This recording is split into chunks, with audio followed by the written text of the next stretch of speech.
Pure Vegas, Mad Scopers, Playback music. Ray MC, we could play back music. Alright now, kudandiratidza unhu wechidofo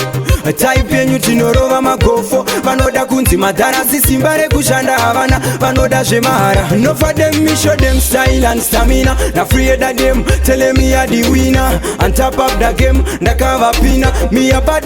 vandigonekana me show them style and stamina na free them tell me are the winner on top of the game ndakavapina me about vandigonekana vari kuita godo ndovadzikamisa vaudze ngomanini ndoramba njingofaisa mudhara wangu ndobiga enda ndimbobhaiza ndisina kukupa sando ndiri kutokusaiza saka zvanga zviri nani kutongojaira nekuterera pose madhara patinoshaura maheta damuri vamwe mambotidzikamira navegas ngoma zisu tongofarura show them style and stamina na free them tell me are the winner on top of the game ndakavapina me about vandigonekana me show them style and stamina na free them tell me are the winner on top of the game ndakavapina me about vandigonekana kudandiratidza unhu wechidofo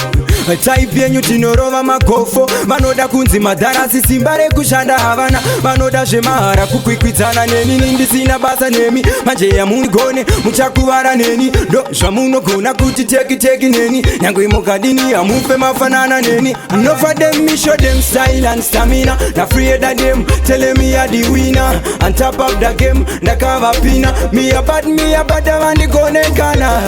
me show them style and stamina na free them tell me are the winner on top of the game ndakavapina me about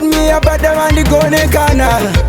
vari kuita godo ndovadzikamisa vaudze ngomanini ndoramba njingofaisa mudhara wangu ndobiga enda ndimbobhaiza ndisina kukupa sando ndiri kutokusaiza saka zvanga zviri nani kutongojaira nekuterera pose madhara patinoshaura maheta damuri vamwe mambotidzikamira navegas ngoma zisu tongofarura show them style and stamina na free them tell me are the winner on top of the game ndakavapina me about